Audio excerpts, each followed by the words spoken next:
always hard to tell from this angle. Hello everybody and welcome back. My name is Winback, and on today's episode we're going to be playing the Wolfman himself, not Greymane. His name is Rehgar, and we're going to be picking all the wolf talents. You're welcome. Prepare to have fun.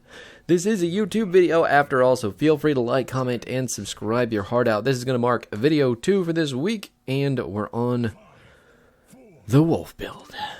Team comps today are going to be Rehgar, Sylvanas, Valera, Asmodan, Illidan versus Alarak, Abathur, Nazebo, Tygus, and Ana.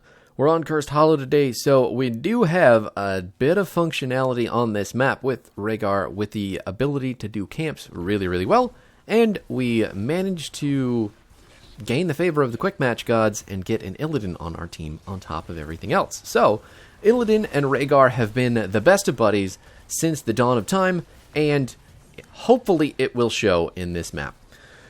Now, Rehgar is, at the end of the day, a healer, so playing him like an assassin does require a little bit of nuance, and you do want to get a feel for the character before you start jumping into this build. That's my water bottle popping in your ear. I'm so sorry. Hopefully that's the last time. So the Q for Rehgar is his only heal ability, not counting one of his ultimates, but Chain Heal is going to heal an ally with a wave of healing for 270 health. The wave then bounces 2 times to nearby allies, restoring that same amount of health. It used to be the target that you click on would get more health than the people that the target bounced to, but since they have normalized it, all the healing is exactly the same to whoever gets the healing bounced onto them. Now, the second ability for our kit is going to be Lightning Shield. This is not an actual shield, it's just going to put a big circle of 2 lightning balls that spin around us for 5 seconds, and they're going to do damage while they're spinning. This is Rehgar's main form of offensive buff to whatever character he can cast it on, including himself, and that's about it. Pretty simple ability, if we're being completely honest. And then our E is called Earthbind Totem. It's going to create a totem that slows nearby enemies for 35%, and the totem has 244 health, lasting for 8 seconds. The range on this ability is pretty minimal, and you do have to be relatively close to the character that you're trying to slow to get them slowed efficiently. I think Tygus thinks that he can somehow win this trait, and he doesn't realize that I am the wolf. I am hungry like the wolf as well. We're just going to pick up this globe, get a little bit more time off of our base respawn. So, the main focus of the build this time around is going to be Rehgar's mount. There's a lot of talents that buff this ability very much so, but the ability itself is going to allow us to turn it into a wolf. As you can see, we just transform in and out at will.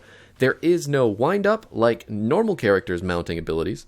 And while you are in wolf form, your next auto attack is going to lunge you at a target and is going to deal some additional damage. Oh my god. Just watching our Valera die in the middle of the lane right before the tribute. That's okay, we can only heal so much. And if we want to get our special auto attack out of our wolf form, oh no. We do have to auto-attack before using abilities, because if we use abilities in wolf form, they're going to take us out of it, which is a little bit bad. Especially if you're playing this build because, oh my god, just chomping her to death. Unfortunately, there's nothing left on my cooldowns to save Illidan there, so at least we traded kills, and we're trading more kills. Maybe? Nice. The laser out of existence on the Tychus. Perfect stuff. So, not only is turning into a wolf going to give us an empowered auto attack, it's going to make us quicker, we're going to be better at rotating, and everything about Rehgar is just really better with our mounted form. So, being a wolf is as fun as you would think it would be. Try these talents, I promise you. You'll enjoy yourself. We're going to be picking up Bloodlust at 10, so I know a lot of people are like, oh, Bloodlust is bad. But, never have I seen an ultimate like Bloodlust before. I mean, what this ability is going to do for your team is give them a huge indicator as to it's time to go in, team. Whip your dicks out. Let's go punch people. And it is incredibly good at that. Not only is it just a really scream and shout ability, you can't miss it when it gets used, but I have never seen so many people immediately just go in. A lot of the times, some abilities are just kind of like, this is our moment, let's do it, and your team just walks away. But 9 out of 10 games, when I hit the Bloodlust button, everybody on my team is just like, fuck yeah, now's the time, let's do it. So, as much as Ancestral Heal is cool, it's more of a defensive ability, obviously, and Bloodlust just holds a special place in my heart. That's a whole bunch of fucking mines, and an Alarak missing his Q and getting absolutely murdered. I don't know what their plan was there, but I did not give a single solitary fuck. Whew, Abathur mines. Is he actually building mines? No, he isn't, so there's just a whole bunch of mines sitting in a bush that may or may not have killed a low health target. But obviously they didn't. Now, moving on to the build itself for Rehgar, our level 1 talent is called Wolf Run. Basically, anything with this icon with the wolf, you're going to want to pick up. But Wolf Run is going to increase the movement speed of Ghost Wolf from 20% to 30%. And if we hit a hero with the Ghost Wolf auto attack, we are going to reduce the cooldown from 4 seconds to 3 seconds. Which seems small, but when you think about it, that's a 25% decrease in the cooldown. And that lets you bite people so much harder. Just going to check that bush real quick. Almost ate a sleep from the Ana, which is kind of hilarious in and of itself. But it's just the two of us here. I'm not sure where the team is at. Miasmo got hooked into a wall with the Gargantuan. I think he's dead. I think I'm probably dead too. Okay, yeah. A little bit late on the hunt there, buddy. I had to Bloodlust way earlier.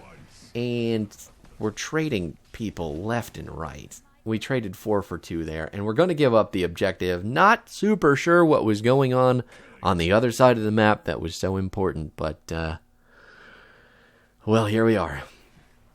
Now, our level 4 Ghost Wolf talent is going to be Feral Heart. Now, Feral Heart does compete with Storm, Caller, and Healing Totem. Healing Totem is another healing button for Rehgar. I hate it, though. I don't like how easy it is to kill. I don't like how much health it just feels bad, man. Like, I don't like it. That's about it. That's everything that I have to explain to you about why I don't want to pick Healing Totem. Instead, we're taking Feral Heart, which is going to increase Rehgar's health regen by 75% while in Ghost Wolf form. Ghost Wolf attacks also restore 1% of Rehgar's maximum mana, and if we hit a hero instead, we're going to get 5% maximum mana back. So, all of that being said, our mana is currently 610, and I believe hitting a hero with our, what would that be? So 61 would be 10%, so it's right around 30 that we would be getting back in mana for hitting a character with our auto attack. Dodge it? She did dodge. Oh, well, he aimed it like shit, but she lives. And now we just get to hunt down the Alarak and take him out with another Ghost Wolf attack. And my God, Asmo, I'm so sorry. Just the whole wave dying, and he's like, no, please, I want stacks. And then Nazeepo's just going to walk towards our team and die because his tower doesn't actually shoot anything because it's cursed. Sylvanas thinking, I need to be saved by turning off the tower. I mean, I appreciate the thought. Certainly. Thank you for thinking of my well-being.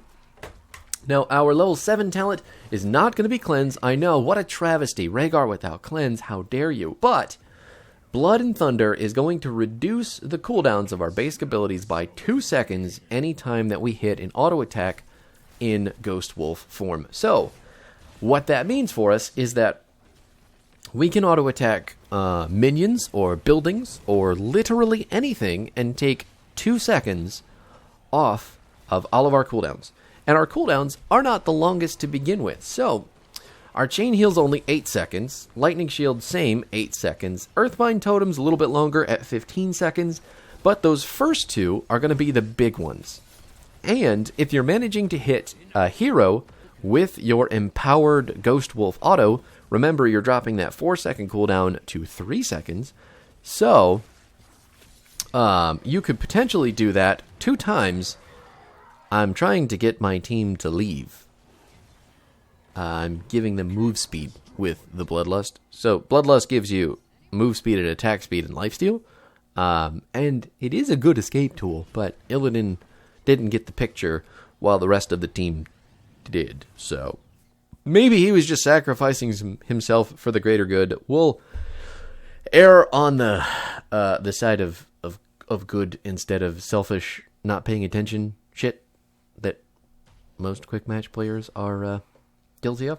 But anyway, so having the 2 seconds of cooldown reduction on your Ghost Wolf attack, you can get it off at least 2 times before the cooldown of the Lightning Shield and the Chain Heal to run their natural course. So you can basically cut the cooldown in half, depending on how often that you have your Ghost Wolf attack up and being used. And it is really, really, really good for helping out Rehgar's healing output, number 1, and his damage output with the Lightning Shield. Illidan gonna eat a whole lot of damage from that counter-strike. Looks like Sylvanas is dead as well. I'm a little bit worried this was maybe a bad idea, and now I have to run my little wolf toes out of here. Luckily, when I'm a wolf, I cannot be caught because I am so fast, and I can't be taken out of wolf form unless I want to be, which is another fantastic part about Rehgar. Really just running in and dying right there at the end. Gotta give the enemy team 4 kills instead of 3. Okay. Well, that's alright, I guess. The enemy team only has 1 curse up, and they are trying to get the mid fort instead of the top fort where the boss, or the bottom fort where the other boss is, so I can work with this. Our level 13 talent is going to be the Earth Shield. This, I don't think, really is, I don't feel like you can not pick this button. Especially with an Illidan or any amount of dive on your team, you really want to shield them. You want to have an extra save button. So your Q right now is your only ability to save people, because it's your only heal, your only way to give them their health bar back. But if you give them a shield with your W, not only is their health protected, they're also dealing more damage. It's really good. The one caveat to that, I think, the more that I play it, we can make a case for the Tidal Waves ability. So Tidal Waves is going to... Woo! Valeera getting the Tychus kill on the back end. Is Sylvanas going to live? She did with less than 50 health. I cannot get to Valeera. I need some sort of avenue, but everything's blocked off here. I think she's fine. Looks like Illidan's away as well. I'm kind of wondering, did he have... Yeah, he needed to leave. Maybe he just hunted out of there. That's okay. That could have gone a lot worse. We already have the bottom keep down, so the enemy team can have their second curse. No problem at all. Now, the thing I was mentioning, though, reduce Chain Heal's cooldown by 0.7. He's going to go back in. Oh my god, they didn't get it yet. I wonder why. Illidan's going to take out the Ana. She's going to try with her last breath to heal up her team so that we can potentially die, but it doesn't look like that's going to be the case. We're going to take out the Nazebo and the Alarak, trading off our Valeera for both of those kills, and a boss plus the curse. They had the opportunity, and they blew it. Not real sure what they were thinking. Anyway, so Tidal Waves, reducing the cooldown by 0.75 seconds for each hero healed, and reducing the mana cost. So it's always going to hit 3 heroes. So you're going to reduce the cooldown by 2.25 seconds every time that you use just using the Q, and having it bounce to as many targets as possible. Then you're going to have the cooldown reduction from your Ghost Wolf attack with your Z, reducing it by another 2 seconds. So realistically, that makes your cooldown on your Q a lot more often. So, what? It's 2.25. It'll be 5.75 seconds, just baseline being used. And then if we add a Ghost Wolf attack on there, it's going to be 4 seconds. Maybe it's not actually good, because 2 Ghost Wolf attacks is still going to do kind of the same thing. Who knows? I'm going to stick with Lightning Shield. It just seems like the best option. Getting a second save button, again, 100% worth it on a character that only has 1 save button to begin with, especially since we're taking Bloodlust. It's just what we need to do. Keeping the Sylvanas alive from that dot damage at the very last second. You're welcome, team. I am the best healer who doesn't have healing abilities. Now, our 16 talent is Hunger of the Wolf. Ghost Wolf attacks deal 5% of the target's maximum health and heal Rehgar by 5% of his maximum health. So not only is our Ghost Wolf attack reducing cooldowns, giving us mana back, and just being generally fucking cool, it is now dealing a shitload of damage to targets that are trying to get away from us. If you're ever playing this character in ARAM, I mean, if you just get Rehgar and you're like, man, I'm going to play healer, pick all the wolf talents and just watch how many people die.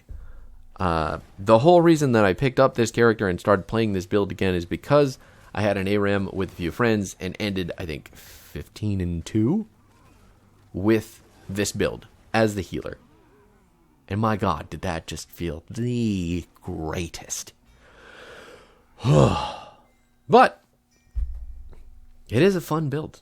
Don't ever let anyone tell you it's not. At level 20, we're picking up Gladiator's Warshout.